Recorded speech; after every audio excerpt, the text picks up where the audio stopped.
ating pastor. Ayan, sige po. Layers po natin si Pastor Albert. Ayan, tunay nga po, Ama.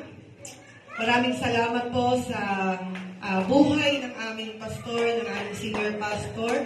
Tunay nga, Lord, na sa mga araw na ito, Lord God, at sa mga susunod pa, ay kiniklaim na namin, Lord God, yung victory mo sa buhay niya.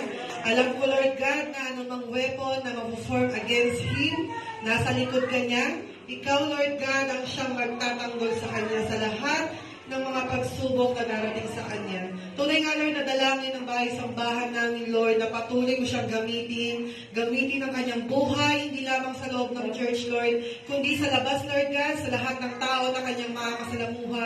Patuloy mo, Lord God, ipakita ang kapangyarihan mo sa kanyang buhay, Lord God.